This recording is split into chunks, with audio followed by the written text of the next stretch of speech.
ಇನ್ನು ಬೆಳಗಾವಿಯಲ್ಲಿ ರಮೇಶ್ ಜಾರಕಿಹೊಳಿ ಮನೆ ಮೇಲೆ ಐಟಿ ರೇಡ್ ವಿಚಾರಕ್ಕೆ ಸಂಬಂಧಪಟ್ಟಂತೆ ಟಿವಿ9ಗೆ ಸಚಿವರ ಸಹೋದರ ಸತೀಶ್ ಜಾರಕಿಹೊಳಿ ಅವರು ಸ್ಪಷ್ಟನೆಯನ್ನ ನೀಡಿದ್ದಾರೆ. ರಮೇಶ್ ಜಾರಕಿಹೊಳಿ ಮನೆ ಮೇಲೆ ನಡೆದಂತಹ ಐಟಿ ದಾಳಿಗೂ ಜೊತೆಗೆ ನನಗೂ ಯಾವುದೇ ರೀತಿಯಾದಂತಹ ಸಂಬಂಧ ಇಲ್ಲ. ಆದರೆ ಐಟಿ ರೇಡ್ ಹಿಂದೆ ನನ್ನ ಹೆಸರು ಕೇಳಿಬರ್ತಾ ಇದೆ. ನಾನೇ ಸಚಿವ ಸ್ಥಾನ ನಿಭಾಯಿಸೋಕೆ ಆಗಲ್ಲ ಅಂತ ಹೇಳಿ ಸಿಎಂಗೆ ಹೇಳಿದ್ದೆ. ಅವರೇ ನನ್ನನ್ನ ಸಂಪುಟದಿಂದ ಬಿಡುಗಡೆಗೊಳಿಸಿದ್ದಾರೆ. ಮಂತ್ರಿ ಸ್ಥಾನದ ಬಗ್ಗೆ ಆಸಕ್ತಿ ಇದೆ, ಆದರೆ ಸರ್ಕಾರದಿಂದ ಇದುವರೆಗೂ ಯಾವುದೇ ರೀತಿಯಾದಂತಹ ಮಾಹಿತಿ ಬಂದಿಲ್ಲ. ಹಾಗೆ ಜೆಡಿಎಸ್ ಸೇರ್ತೀನಿ ಅನ್ನೋದು ಕೂಡ ವದಂತಿಯಷ್ಟೇ ಅಂತೇಳಿ ಸತೀಶ್ ಜಾರಕಿಹೊಳಿ ಅವರು ಸ್ಪಷ್ಟನೆಯನ್ನ ನೀಡಿದ್ದಾರೆ. ಇನ್ನು ಈ ಬಗ್ಗೆ ಮಾಜಿ ಸಚಿವ ಸತೀಶ್ ಜಾರಕಿಹೊಳಿ ಅವರ ಜೊತೆ ನಮ್ಮ ಪ್ರತಿನಿಧಿ ಮಧುಸೂದನ್ ಅವರು ನಡೆಸಿರುವಂತಹ ಮಾತುಕತೆ ಇಲ್ಲಿದೆ ನೋಡಿ. ಬೆಳಗಾವಿ ಜಿಲ್ಲಾ ಉಸ್ತುವಾರಿ ಸಚಿವ ಜೊತೆಗೆ ಸಣ್ಣ ಕೈಗಾರಿಕಾ ಸಚಿವರಾಗಿ ಕಾರ್ಯನಿರ್ವಹಿಸುತ್ತಿದ್ದಂತಹ ರಮೇಶ್ ಜಾರಕಿಹೊಳಿ ಅವರ ಮನೆ ಮೇಲೆ ಐಟಿ ದಾಳಿಯಾದಂತಹ ಹಿನ್ನೆಲೆಯಲ್ಲಿ ರಾಜಕೀಯದಲ್ಲಿ ಏನಾದರೂ ಬದಲಾವಣೆ ಆಗತ್ತಾ ಅನ್ನೋ ಒಂದು ನಿರೀಕ್ಷೆ ಎದುರಾಗಿದೆ. ಖುದ್ದು ಬೆಳಗಾವಿಯ ಜಿಲ್ಲೆಯ ಉಸ್ತುವಾರಿನ ಹೊಂದಿದ್ದಂತಹ ಮಾಜಿ ಸಚಿವ ಸತೀಶ್ ಜಾರಕಿಹೊಳಿ ಅವರು ನಮ್ಮ ಜೊತೆ ಇದ್ದಾರೆ. ಅವ್ರನ್ನ ಮಾತಾಡ್ಸೋಣ ಈ ಒಂದು ವಿಷಯಕ್ಕೆ ಸಂಬಂಧಪಟ್ಟಂತೆ. ಸತೀಶ್ ಜಾರಕಿಹೊಳಿ ಅವರೇ, ಈಗ ರಮೇಶ್ ಜಾರಕಿಹೊಳಿ ಅವರ ಮನೆ ಮೇಲೆ ಐಟಿ ದಾಳಿ ಆಗಿರೋ ಅಂಥದ್ದು, ಜೊತೆಗೆ ಅವರು ರಾಜೀನಾಮೆನ ಕೊಡ್ತಾರೆ, ನಿಮ್ಮನ್ನ ಮತ್ತೆ ಮಂತ್ರಿ ಮಾಡ್ತಾರೆ ಅನ್ನೋ ಒಂದು ಮಾತುಗಳು ಕೇಳಿ ಬರ್ತಾ ಇದೆ. ನಿಜಕ್ಕೂ ಆಗ್ತಿರೋದು ಏನು? ಇಲ್ಲ, ಆ ರೀತಿ ಐಟಿ ರೇಡ್ ಆಗಿದೆ ಅಂತೂ ನಿಜ, ಅದರಲ್ಲೇನು ಎಲ್ಲರಿಗೂ ಗೊತ್ತಿದ್ದಂಥ ವಿಚಾರ. ಆದರೆ ಮಂತ್ರಿ ನನ್ನ ಮಾಡ್ತಾರೆ ಅಥವಾ ಅವ್ರು ರಾಜೀನಾಮೆ ಕೊಡ್ತಾರೆ ಅನ್ನೋದ್ರ ಬಗ್ಗೆ ಯಾವುದೇ ಮಾಹಿತಿ ಇಲ್ಲ. ಸೊ ಈ ಸದ್ಯ ಹೇಳೋದು ಅದು ಕೂಡ ಸರಿ ಕೂಡ ಅನಿಸಲ್ಲ. ಈಗ ಖುದ್ದು ಪರಮೇಶ್ವರ್ ಅವರು ನಿಮಗೆ ಕರೆ ಮಾಡಿದ್ದಾರೆ, ಸಿದ್ದರಾಮಯ್ಯ ಅವರು ಕೂಡ ನಿಮ್ಮ ಸಂಪರ್ಕದಲ್ಲಿ ಇದ್ದಾರೆ ಅನ್ನೋ ಒಂದು ಮಾತು. ಐಟಿ ರೈಡ್ ಆದ್ಮೇಲಿಂದ ನಿಮ್ಗೇನಾದರೂ ಸಂಬಂಧಪಟ್ಟಂತೆ ಮಾತುಕತೆಗಳಾಗಿದೆಯಾ ಹೇಗೆ ಸರ್? ಇಲ್ಲ, ಖಂಡಿತವಾಗಿ ಮುಖ್ಯಮಂತ್ರಿಗಳಾಗಲಿ ಅಧ್ಯಕ್ಷರಾಗಲಿ ಕೂಡ ಈ ಬಗ್ಗೆ ನನ್ನ ಜೊತೆ ಯಾವುದೇ ರೀತಿಯ ಸಂಪರ್ಕ ಮಾಡಿಲ್ಲ, ನಾನು ಕೂಡ ಅವ್ರ ಜೊತೆ ಮಾಡಲಿಲ್ಲ. ಇನ್ನು ಪ್ರಮುಖವಾಗಿ ಸಾಕಷ್ಟು ಕಾಂಗ್ರೆಸ್ ಮುಖಂಡರು ರಮೇಶ್ ಜಾರಕಿಹೊಳಿ ಅವರನ್ನ ರಾಜೀನಾಮೆ ತಗೊಂಡು ನಿಮ್ಮನ್ನ ಮತ್ತೆ ಮಂತ್ರಿ ಮಾಡಬೇಕು ಅನ್ನೋ ಒಂದು ಮಾತುಕತೆಗಳು ಕೂಡ ಕೇಳಿ ಬರ್ತಾ ಇದೆ ಅಂತ ಕೇಳ್ಪಟ್ವಿ.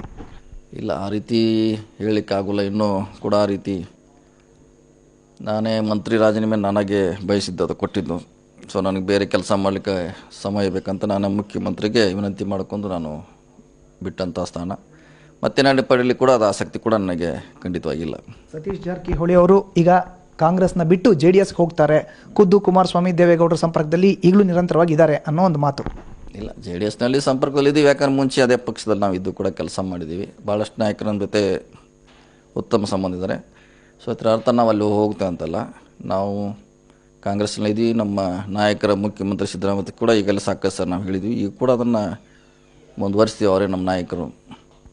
ಈಗ ಸಣ್ಣ ಕೈಗಾರಿಕಾ ಸಚಿವ ರಮೇಶ್ ಜಾರಕಿಹೊಳಿ ಅವರ ಮನೆ ಮೇಲೆ ಐಟಿ ರೈಡ್ ಆಗಿರೋದಕ್ಕೂ ಸತೀಶ್ ಜಾರಕಿಹೊಳಿ ಅವ್ರಿಗೂ ಸಂಬಂಧ ಇದೆ ಅನ್ನೋ ಒಂದು ಮಾತು ಕೂಡ ಕೇಳಿಬರ್ತಿದೆ. ಅದಕ್ಕೂ ಐಟಿ ಯಾರು ಮಾಡಿದ್ರಕ್ಕೆ ನಾವು ಹೊಣೆಗಾರ ಆಗೋಲ್ಲ.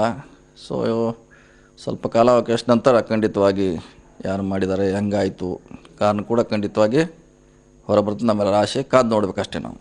ಪ್ರಮುಖವಾಗಿ ಈಗ ಎಲ್ಲೋ ಒಂದು ಕಡೆ ಕಾಂಗ್ರೆಸ್ ಅವ್ರಿಗೆ ಸತೀಶ್ ಜಾರಕಿಹೊಳಿ ಸ್ಟ್ರೆಂತ್ ಏನು ಅಂತ ಗೊತ್ತಾಗ್ತಾ ಇದೆ ಅನ್ನೋ ಒಂದು ಮಾತು. ಇಲ್ಲ, ನನ್ನ ಸ್ಟ್ರೆಂತು ಮುಂಚೆನೂ ಅದೇ ರೀತಿ ಇದೆ, ಇವತ್ತು ಹಂಗಿದೆ, ನಾಳೆ ಇನ್ನೂ ಹೆಚ್ಚಾಗುತ್ತೆ. ಕಡಿಮೆ ಅಂತ ಆಗೋ ಪ್ರಶ್ನೆ ಇಲ್ಲ. Satish Jarkiholi strength day by day ನಾವು ನಮ್ಮ ಸ್ಟ್ರೆಂತನ್ನು ಕ್ಯಾಲ್ಕುಲೇಟ್ ಮಾಡ್ತೀವಿ ನಾವು. ಸೊ ಹಿಂದೆ ಇದ್ದಂಥ ಸ್ಟ್ರೆಂತು ಇವತ್ತು ಹೆಚ್ಚಿಗಿದೆ, ಇನ್ನೂ ಒಂದು ವರ್ಷ ನಂತರ ಇನ್ನೂ ಹೆಚ್ಚಾಗ್ತದೆ. ಖಂಡಿತವಾಗಿ ಆ ಲೆಕ್ಕದಲ್ಲಿ ನಾವು ಕೆಲಸ ಮಾಡ್ತಾಯಿದ್ವಿ.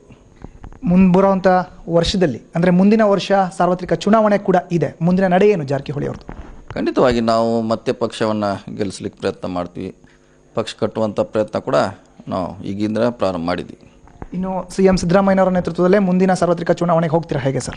ಖಂಡಿತವಾಗಿ ಮುಖ್ಯಮಂತ್ರಿಗಳು ಮತ್ತು ಪರಮೇಶ್ವರ್ ನೇತೃತ್ವದಲ್ಲಿ ನಾವು ಮುಂದಿನ ಚುನಾವಣೆಗೆ ಹೋಗ್ತೀವಿ. ಇನ್ನು ಐಟಿ ರೈಡ್ಗೆ ಸಂಬಂಧಪಟ್ಟ ಹಾಗೆ ನಿಮ್ಮ ಒಂದು ವಿಚಾರ ಏನು ಸರ್? ರಮೇಶ್ ಜಾರಕಿಹೊಳಿ ಅವರ ಮನೆ ಮೇಲೆ ಐಟಿ ರೈಡ್ ಆಗಿದೆ, ಆರೋಪಗಳು ಕೂಡ ಕೇಳಿ ಬಂದಿದೆ. ಆರೋಪ ಬಂದಿದ ತಕ್ಷಣ ಸಚಿವ ಸ್ಥಾನಕ್ಕೆ ರಾಜೀನಾಮೆ ಕೊಡಬೇಕು ಅಂತ ಆಗ್ರಹಿಸ್ತಾರೆ ಹೇಗೆ? ಇಲ್ಲ, ಅದು ನಮ್ಮ ಪಕ್ಷಕ್ಕೆ ಸಂಬಂಧಪಟ್ಟ ವಿಚಾರ. ನಾವು ವೈಯಕ್ತಿಕವಾಗಿ ಯಾವುದೇ ರೀತಿಯಿಂದ ಹೇಳಲಿಕ್ಕೆ ಬಯಸಲ್ಲ. ಅದು ಪಕ್ಷ ನಿರ್ಧಾರ, ಎಲ್ಲರೂ ನಿರ್ಧಾರ ಅಷ್ಟೇ. Thank you sir. ಇದು ಒಟ್ಟಾರೆ ಬೆಳಗಾವಿಯ ಮಾಜಿ ಸಚಿವ ಜೊತೆಗೆ ಹಿರಿಯ ಕಾಂಗ್ರೆಸ್ ಮುಖಂಡ ಸತೀಶ್ ಜಾರಕಿಹೊಳಿ ಅವರ ಮಾತು. ಕಾಂಗ್ರೆಸ್ನಲ್ಲೇ ಇರ್ತೀನಿ, ಜೊತೆಗೆ CM ಸಿದ್ದರಾಮಯ್ಯ, ಪರಮೇಶ್ವರ್ ಅವರ ನೇತೃತ್ವದಲ್ಲೇ ಮುಂಬರೋ ಅಂಥ ಚುನಾವಣೆನ ಎದುರಿಸ್ತೀನಿ ಅನ್ನೋ ಒಂದು ಹೇಳಿಕೆಯನ್ನು ಟಿವಿ9ಗೆ ನೀಡಿದ್ದಾರೆ. ಕ್ಯಾಮ್ರಾ ಪರ್ಸನ್ ಸಂದೇಶ್ ಜೊತೆ ಮಧುಸೂದನ್, ಟಿವಿ9 ಬೆಂಗಳೂರು.